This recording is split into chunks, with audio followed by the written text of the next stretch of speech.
Dache Esamo Aquabason Cocrade ba Atempon television. Emre aso say yedi non sombre mukasiebo babe dane we dem live on Facebook and Atempon TV GH. About for say asene Odima for Spiritual Health Hospital and Research Center. Other for bia will be an no pay bomadian so be here chira kwan wa kra dome na oni odi for edi in and di trupa and oda ye so hon sem san no pay obi a treasure obi a soon obi ente ne ho ase ne haw nyina ne say ene so masa so sada ye bium san say da ye no so a ema enema pa ema na brabom obi oso da ye obe story no na afi obi a wa hye no bobe ho a first call me pa cho me na me kan ye ne so o haw bi a asan atumi ntimi say nipa no wa hye ne boss we ntimi endi so ni nyina ye da ye so a wo so a won kai dia wo so a won tie ase dia wo kai so a wonya eho pom asibre enu ti say wo da ye ho problem wo so da ya won kai wo so da ya wo kai so wonya sekere ana da ya so ba akona ya tete wa brabo wo beta so da ya no obi ne wo da e wo honhom fam kyese ade be kyena ho nyina se uhu dia wonya wa brabo afre prophet odimafo e 0244549888 0244549888 pacha wo fra number we are media ma ye mfrese ye dan so wasama obeye audio recording one record e de ama eye prophet odimafo said ye be ya obetie wo daye no said ye sitie how a wo femu e wo daye so ho no so di for e de akwanche egu akwam abo na so wetimi ade ho odimafo Spiritual Health Hospital apart from daye so ahodo di for extra sedema no ewie me wo twedi ampo de ne ye djuma bebrea me pa cho so how bi na wo sunsun fi ona se wona fam ya de wa hodo bi aka wato fam so wo de wani chi wona kache a otwedi ampo be fa no so de haba ni dubna ebetu yare na se kwa ensan emba bi eni to bia wo bia hwe kira kwan e wo do me senyo se dwada kosi efiada a ne da kosi ada ka hodi for tena so yesunsun mu adwuma osanyare wa hodo bebrea eni ti bra na wa bra bo enye se de terada maka jo so odimafo Spiritual Health Hospital Research Center abase me no mienu ye kombadwu ye fro haw ne ane so bia eso ye ntia 2026 January be kwa wie ye ne se wo yere wo ho pa bo aboso a ense wo haw ne nyina efri na da roma ena aso masena no pen so me de eye ensem foforo kase ebo eba bedan e wo Atempon television me de the original ade pena na ene e wo kase ebo mo wo bete sem Supreme Court akasa ede afa eye MP ba kwa eye afe 2024 de besi afia etwem nsemba ya wosusu se dibra na nkeye ne de se MP okpandan no won se emfatal Supreme Court aba make final decision na ewo ensem kro mu ada so best se eye ndisi amaye kro so da so agine mu de mu woden se won de obedom asuko ayensem hwehwem sanse empo ni Supreme Court nsem ode abetu dwane nyina se wetimi dom asuko no hu no kro bia ewom ensem we ya ka ho ne na no pay ye de ba be down se no sombre mu kasebo e wo Atempon television ma me na me ho me ba ye be bo e de ra kasebo no mo anka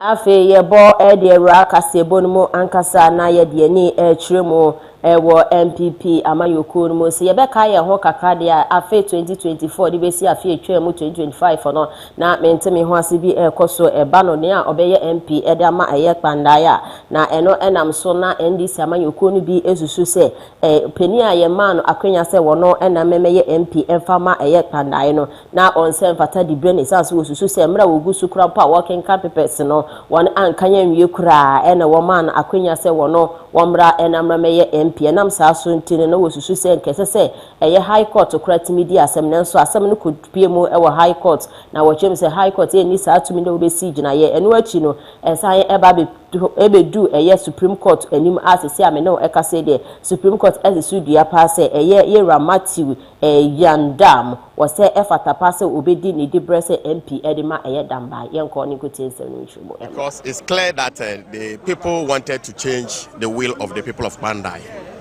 but the Supreme Court has affirmed the will of the people, and I'm most grateful to them. I also want to thank the party from the head to the bottom, that is national, regional, and the constituency, for the support they've given me. And the people of Bandai, I'm sure that when you are in Bandai today, you will see the joy of the people because they voted for me and they expected me to serve them for the 4 years. I also want to thank His Excellency, the former Vice President, Dr. Mahmoud Bawumia, for the support he's given me throughout. I am most grateful. May God add several years to his current years.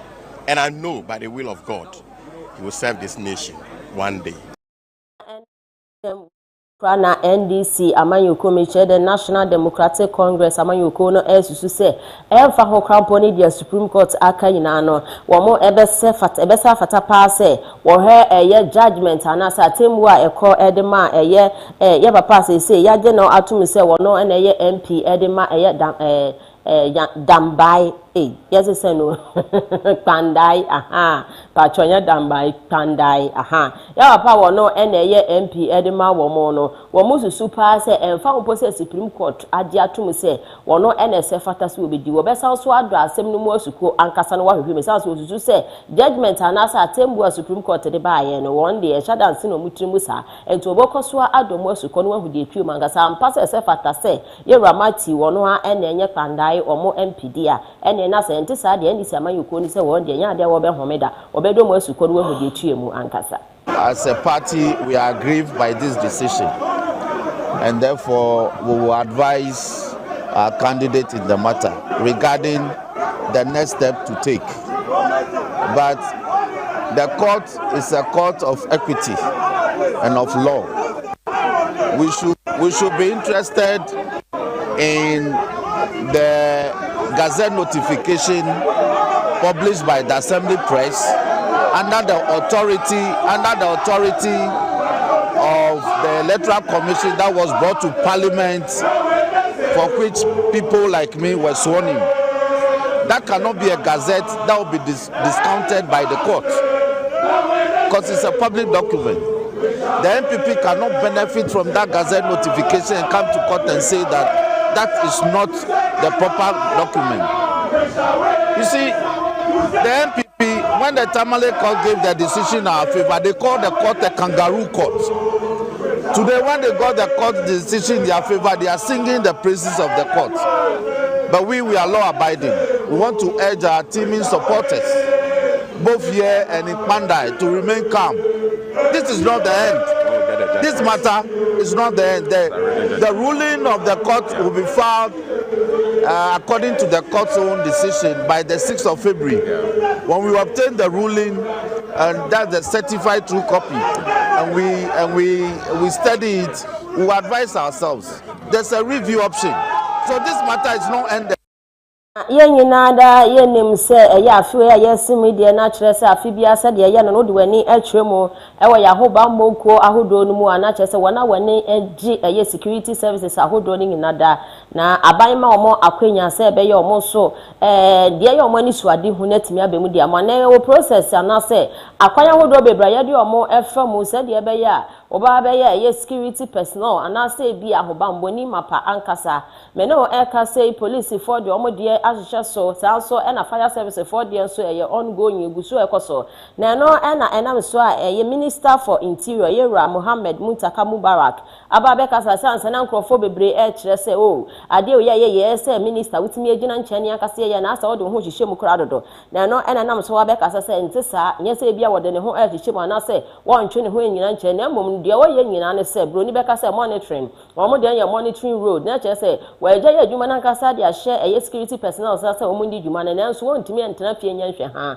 eno tie wo se wotimi bo aprobo kakra no wo so wo hwehwem na ebo no mu hu se djumedie na wode ahye omo so omo ye ne se de tie papa na enye se bia wode ne ho ahihima na so kwa akwaje ye security agent for mpanifo adwuma na ye na mo ne dia wo ye ne se obeta wo ma achi na wa se bibia eda na kwan mu pepepa yenkwa ne yenkotie ono abone nsem no de tu dwane mu ntwemu emra. Everybody from the ministry participating in the end of the process. I mean, everything is done by the immigration. I'm sure you covered that of police, equally covered that of prisons and the fire. Did you see anybody from the ministry? It's the same challenge that I'm telling you. People are used to being allowed to manipulate the system. They handling it, the human thing. And now I'm saying that let us all wash our hands off it. Some people cannot come to terms with a new order. His Excellency is very firm that this process should be transparent, because obviously the numbers that we have far outnumber what we can take. So if you don't create a fair and equitable system, then you are going to create a problem that will be chaotic. That's all we are doing. They have been in charge. They've planned it. They've done everything. Yes, it's somebody from the ministry participating in the process. I mean, everything is done by the immigration. I'm sure you covered that of police, equally covered that of prisons and the fire. Did you see anybody from the ministry? It's the same challenge that I'm telling you. People are used to being allowed to manipulate the system. They handling it, the human thing. And now I'm saying that let us all wash our hands off it. Some people cannot come to terms with a new order. His Excellency is very firm that this process should be transparent, because obviously the numbers that we have far outnumber what we can take. So if you don't create a fair and equitable system, then you are going to create a problem that will be chaotic. That's all we are doing. They have been in charge. They've planned it. They've done everything. Yes, it's centralized because from the ministry we can see what everybody is doing, just to play our oversight. Yadiani Chiremo Ewo and Sanfufromo and Yadiani Chiremo Ewo Minister of Works and Housing. One so Edin Sembi Aba Betuja has said, Obiada Dini Juma Ye Papa say Beboamo my Ghana, Etmia Fan in Tamapa Efra. And unti and Yuma who drove a year a buying a Juma and Sessa was share, said Yabaya ye betu ye to pan the Efran is abundant project. And as a project, I would buy a fee as a 1 year, you know. War her passing in another betini, Akon and Nim Nafi, Edin Punto ne Juma so abre a year or mine, and Timino Casse, the year Gilbert J. And Wakasa Chim said, would do any etching was a glamia, affordable house and was a gramino. Now say they be a can was and what you say, idea and see no Casse de Obetiaka say, oh my, you manage crack. Sarah Anson watch them say, what do any etchum? Ewo a yem amra here, any SHC gardens and also a kakra no more did you manning in our eddy a year. And to watch it, I say, you may be a broniva friend is on completed and ask them Pomodo or Monsasha Seno. Watch us say, well, so what did you may say about one woman who say, Ning nada, or what in every year, Beboa, ma nipa, motse, honor a Juma sweat me about Brono so. Ministry has intensified engagement with the selected developer for the completion of the Sagleme Affordable Housing Project. Following the completion of the developer selection process led by Deloitte Ghana, the head of terms have been duly signed by both parties. The joint venture arrangement concluded among all parties as well as the shareholders' agreement drafted and mutually agreed upon. A firm commitment was made by His Excellency, the President, to address that devastation. True to that promise, I am pleased to announce that a contract was awarded for the Phase 2 of the Blekusu Coastal Protection Project. And in August last year, His Excellency, the President of the Republic of Ghana, officially broke ground for the commencement of this critical project.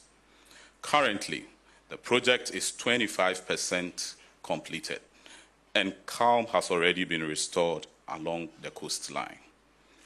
Additionally, the Lower Volta Basin Sea Defense Corridor has been incorporated into Waka Resilience Investment Project Phase 2, with technical assessments and environmental impact studies currently ongoing. Feasibility studies have also commenced for future coastal projects at Shama Apo, Ningo Pram Pram, that is the Phase 2, and Ada. Progress has been made in the construction, rehabilitation, and desilting of drains across various regions.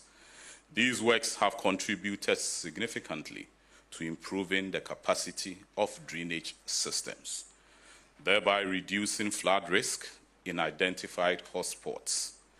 These interventions have resulted in the construction of an approximately 1.76 kilometers of storm drains as at December 20.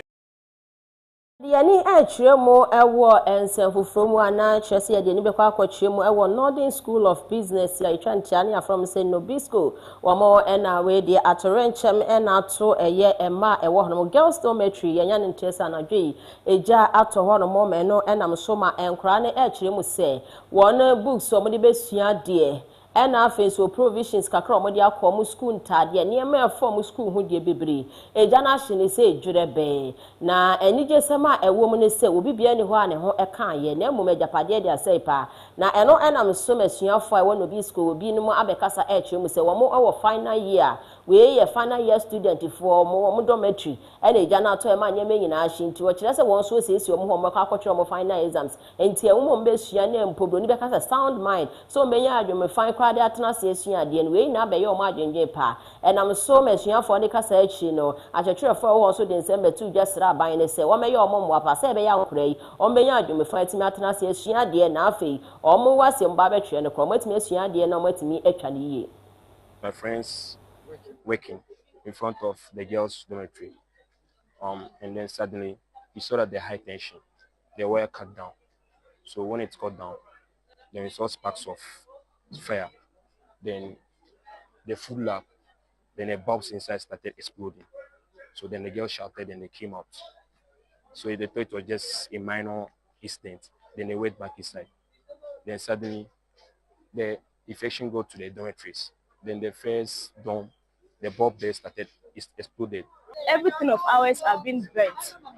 Clothes, food, shop boxes, everything, even the books. And we are final year students preparing to write our end of year examination, which is WASI. And now we are stranded. They have no place to put their things. How are they going to learn? They have no food. If you look at the scene, everything of theirs is burnt. So how are they going to have a sound mind to sit in the classroom and learn? It's a trauma. So please, not more, all that. If they all put their pieces together, I think we'll get a way out. Most of these students are final year students who are preparing to register for their WASI. Looking at the problem now, myself and the regional director of education, the headmaster, we have put our heads together. And the only thing that we can do at this critical moment is to let the second years go home. We are giving them 1 week break. For now, it is early to conclude. So we will not preempt. We will leave it for now. Whilst we are fighting the fire, investigation is also underway. And so at the appropriate time, we will confirm the cause of the fire in essence. But for now, we think it is very early to conclude. For ye jina we so near de anopa non son kasebon sem for kasebon na esi wa ha no musi aseda PAC no enko enfama wodi ma for spiritual health hospital and research center na da Roman e so masina me de kaseboy ebre wose me kan sure say honam fam yarewa bi ti say stroke enjoy ya de kanipa eto form awo ho nsembro ni friend say infertility na say impotency be ma wono so wabo adabrijo goita kompo na etete asthma etete just honam fam yarewa hudu obi etete wabra bono bomodia so be hwe odifo cha ha wode habani dubra eni tu yare wasede eni kan hanse se oba nye de haban eni dubra hodo no e kan yare ne ehu se no we de yesu adia no odifo spiritual da wasa board era e spiritual realm na afi wabo we you e de o afri mu enti odo fa ohwem na ha no wode abo ba ko bi kuma no maami no eni ti be bia wo bia bomodia so be hwe ya chira kwan ye wo Accra Adome St John's e Jordan ko si efiado odifo etenase wo ba afre yen ye enquiries de bia ye kan ko fo fi kuma setemale eni nkura hodo a chese otumu se kwan no wa panti anopa mpe na wafre wa ye enquiry odifo wo ho na eni ya ma go ahead na ntempa watimi aba bi ha no musi eni ti wodofo a wo hwe me no se e bi ene erikosi ochire wantimi amba na wa hye ne so se ne da kwasi adanso no betimi aba na ye ne Lordishon Kingdom nyina asafo no abomo as right after church no odifo betena se na wo hodo nti wa hwe said ye be ya wo so be bia wo firi ba ye na wo de ni dia komisi ha no musi e ya brosan na PAC be ka kire se eye enwo bepo oba no aba fa wo ngo ni ngina na odi asane na odi nhye bi akwa akoma abusuafo frɛ ye yin 0244 519888 0244 519888 0240 333393 0 40333393 open delivery where your product ahodo ni nyina bia na mpo say your services no ade bia wo pe bia utimi hu say be bia wo na nya ade obetimi etu amerika ba be piem won krampuni mantem ha na enso pese won sanka bi no obefre 0277237788 0277237788 ofre pa ye beje so na afi be bia wo bia depending on hours ya yetu kwanya ye ba bedu wo horomo no sa hours ne pepe na product na eden ekra won sem said ye be ya won so obetimi ade ho na daroma ene so ya se na ene so ye de eye atempon ensem foforo no samre mu kasebo be da ne e wo kasebo mu ti ye say afi 2024 edibesi 2025 mentime ho asa epeja ni ti ewo eye member of parliament e de ma eye pandai ye ramati yandem wono ne sema epie ya na ye se ye nti ye ho asa me no kase the supreme court esi subia se obetimi edi ne bre no se dia etie pepepe na ensem we ye chie bi omo san ete ye se ndc amanyoko no se emfa ho krampo ni the supreme court aka no ensi no mutirim kwa wo be koso wa ye review wo be hwehwe ensem ni mu yi ansa na wo be gya tuma waje edi atum ensem we ye afoforo eka ho na esi nkonwa de be se ensem foforo kase bo anopa no nson ewo atempon television within the original de pena asedane ko emfa mami producer wono aso na san mi MCR ni mi DOP Mohammed Akib na wa friend Mr Quantum edi amame nyame nhira no afi mi chief executive director Prophet Udimafo within the original de pena me sorry so Emma Udimafo Spiritual Health Hospital atwaso ama